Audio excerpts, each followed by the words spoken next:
आचार व्यवहार आचरण का हम अनुसरण करते हैं या हम इनको फॉलो करते हैं, या वो सारे अच्छे कार्य जो हमसे पहले हमारे पूर्वजों द्वारा किए जा चुके हैं और आज हम उनका अनुकरण करते हैं, उनकी नकल करते हैं, तो जिनकी नकल करते हैं वे सारे लोग हमारे आदर्श होते हैं। क्या होते हैं? हमारे आदर्श, हमारे रोल मॉडल, जिनको देखकर हम वैसे काम करते हैं। तो आज आपका पाठ है सावित्री। सावित्री का जो नाम है, अपने इतिहास में जब हम सावित्री नाम को सुनते हैं तो अनायास ही अपने मन में एक ऐसी स्त्री का बोध होता है जो अपने सतीत्व के बल पर, अपनी जिद के बल पर, अपने विश्वास के बल पर अपने पति को यमराज से छीने।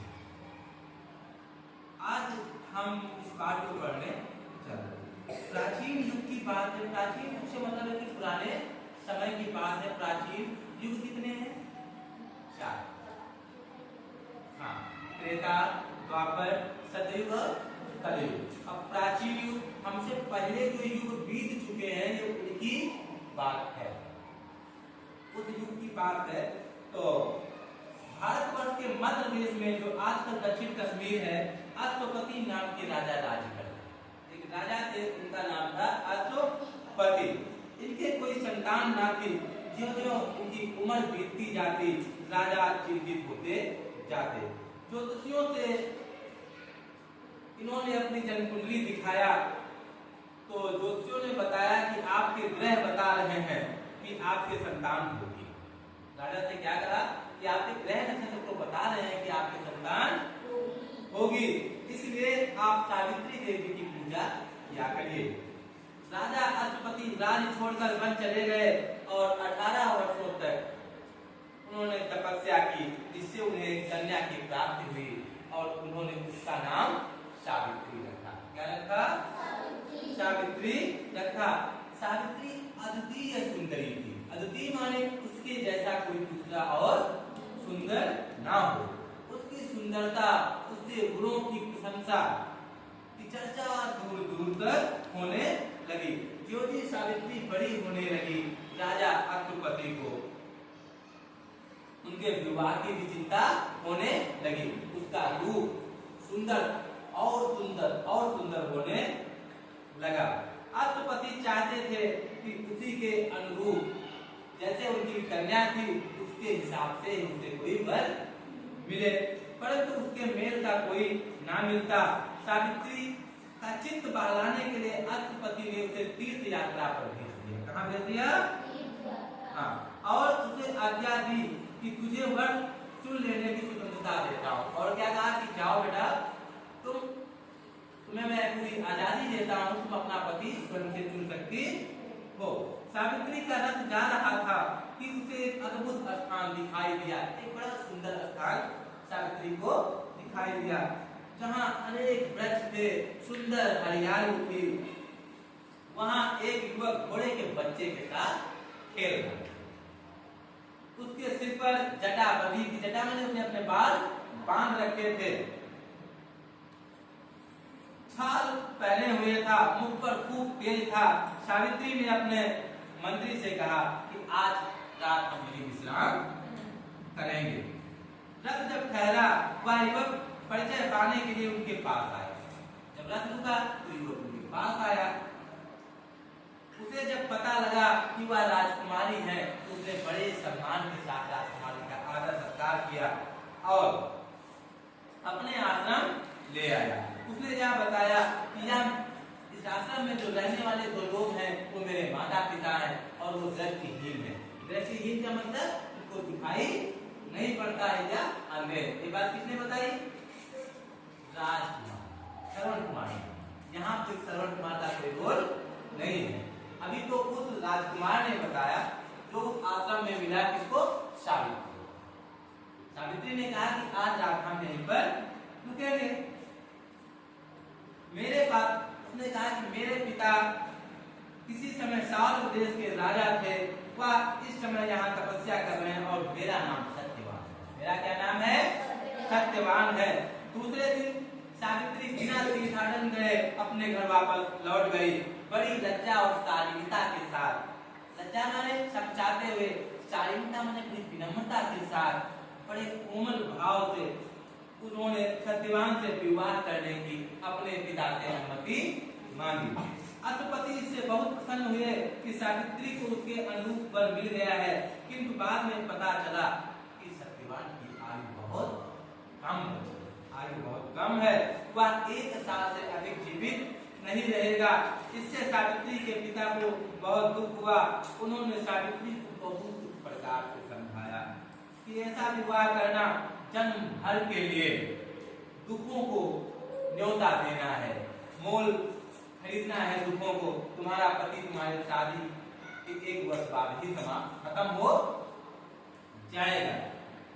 तो सावित्री ने अपने पिताजी से कहा कि मैं बड़ी विनम्रता के साथ आपसे निवेदन करती हूँ कि आपने मुझे वर चुनने की स्वतंत्रता दी थी। ये आप ही ने कहा था कि मैं अपने मन का वर चुन लूं, तो मैंने अपने मन का वर चुन लिया है।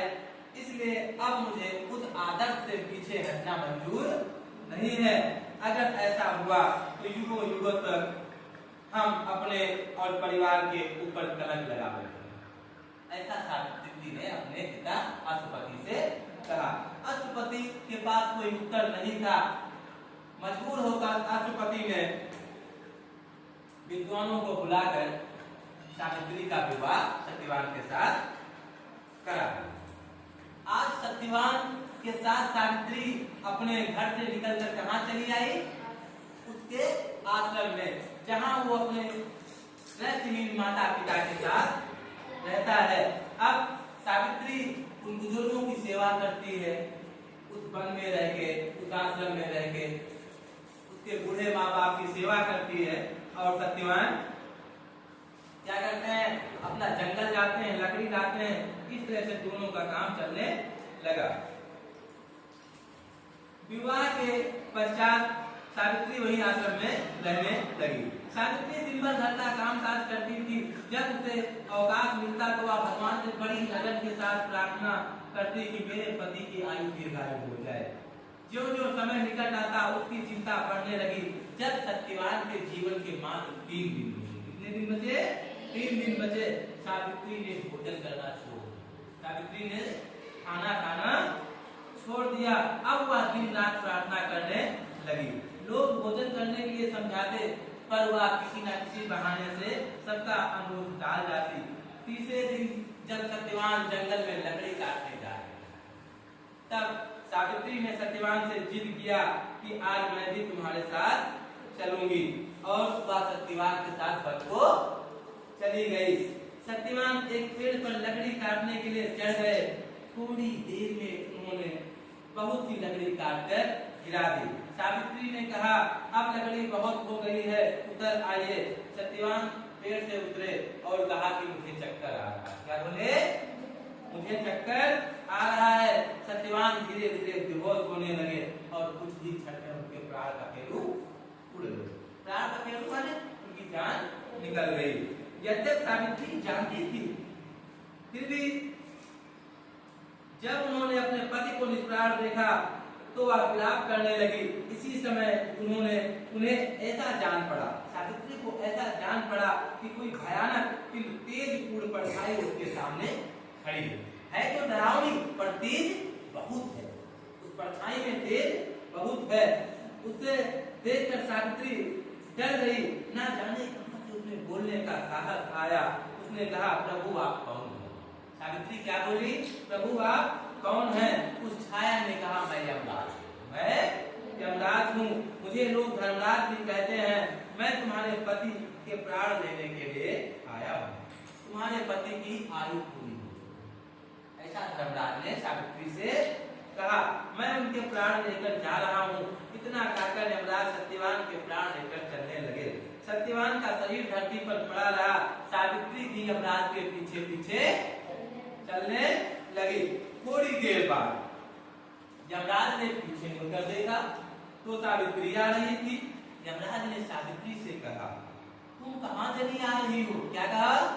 तुम कहां चली आ रही हो?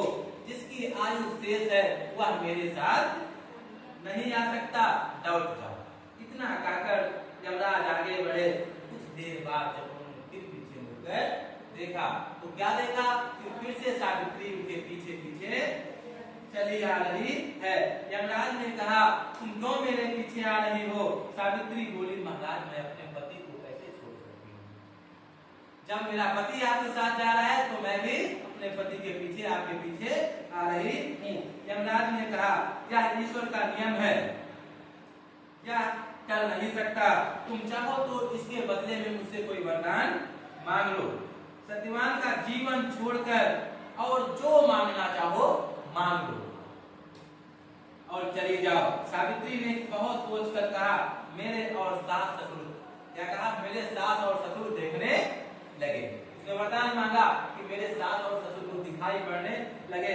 यमराज ने कहा हाँ बहुत अच्छा, जाओ ऐसा ही होगा। ऐसा कहकर यमराज चल पड़े। कुछ दूर आगे चले थे, उन्होंने फिर पीछे मुड़कर देखा तो देखा सावित्री फिर पीछे आ रही है। यमराज ने सावित्री को बहुत समझाया, कहा बेटा ऐसा नहीं हो सकता, हम तुमको वरदान भी दे चुके हैं, कोई सदैव बिना यहाँ आयु अपनी पूरी किए यमलोक नहीं जा सकता। अच्छा कोई बात नहीं, तुम एक और वरदान मांग लो। क्या कहा कि तुम एक और वरदान मांग लो, परंतु मेरे साथ मत चलना, परंतु मेरे साथ मत चलना। सावित्री ने कहा ठीक है, सोच लो प्रभु, अगर आप मुझे वरदान देना चाहते भी हो तो मैं वरदान मांगू, पर सोच लो मुकरना नहीं। यमराज ने कहा कि तुम वरदान मांगो पर साथ मत चलना और इस सत्यवान का जीवन मत मांगो, इसके अलावा तुम कुछ भी मांग लो। सावित्री ने कहा ठीक है, तो फिर मेरे पिता को संतान प्राप्त हो, क्योंकि सावित्री के पिता अश्वपति को कोई संतान नहीं थी सावित्री के सिवाय। यमराज ने कहा इसमें कोई बड़ी बात नहीं, जाओ ऐसा ही होगा। ऐसा कहकर यमराज फिर चल दिए। कुछ देर बाद में फिर से किसी के पीछे आने की आहट सुनाई दी। पीछे मुड़ के देखा तो सावित्री फिर पीछे पीछे आ रही थी। उन्होंने कहा कि सावित्री तुम क्यों नहीं मान रही हो, तुम क्यों चली आ रही हो? ऐसा कभी नहीं हुआ कि कोई व्यक्ति सशरीर मेरे साथ जा सके, इसीलिए तुम लौट जाओ। सावित्री ने कहा मैं इन्हें छोड़कर नहीं जा सकती, शरीर का त्याग कर सकती हूँ। सावित्री ने कहा ठीक है, अगर शरीर नहीं चल सकती तो मैं अपना शरीर त्याग देती हूँ, मेरे प्राण ले लो और चलो लेकर के, लेकिन मैं इनके साथ चलूंगी।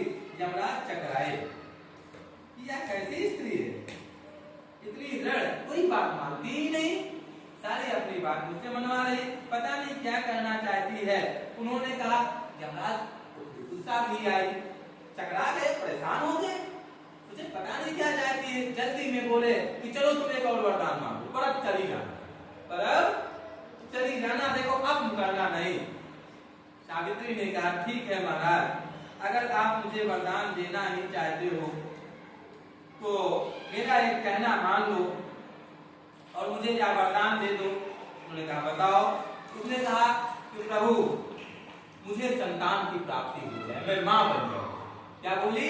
मैं माँ बन जाऊं। यमराज जल्दी से बोले जाओ ऐसे होगा। क्या बोले? जाओ ऐसा ही होगा, अब जाओ, अब मेरे पीछे मत आना। क्या कहा? अब मेरे पीछे मत आना। यमराज चल दिए। फिर पीछे मुड़ के देखा सावित्री फिर आ रही थी। अब तो उनको बहुत गुस्सा आया और डांट कर कहा कि तुम मानती क्यों नहीं, मैंने तुमको मना किया क्योंकि तुम चली आ रही हो। वो बोली महाराज कोई बात तो सुन लो, मैं लौट जाऊंगा। बोले बताओ।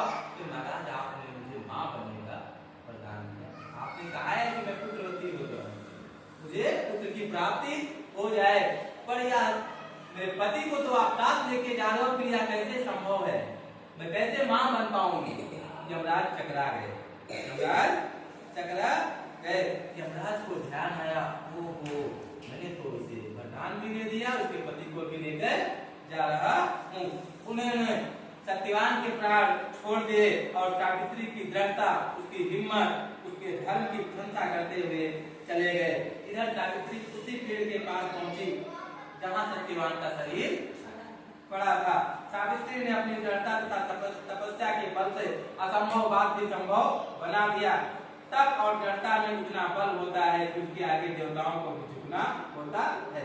इसी कारण सावित्री हमारे देश की नारियों में सिरमौर हो गई और आज तक वह हमारा आदर्श बनी हुई है और उसे हम सती सावित्री के नाम से जानते हैं। देखो उनका भरोसा, उनका यकीन, उनका दृढ़ विश्वास उस बात को भी कर ले पाया जो बात बिल्कुल असंभव थी। इसीलिए अगर हम अपने मन से एकदम दृढ़ विश्वास के साथ, पूरे संकल्प के साथ कुछ भी ठान ले तो वह चीज जरूर होती है और वह चीज हमें जरूर मिलती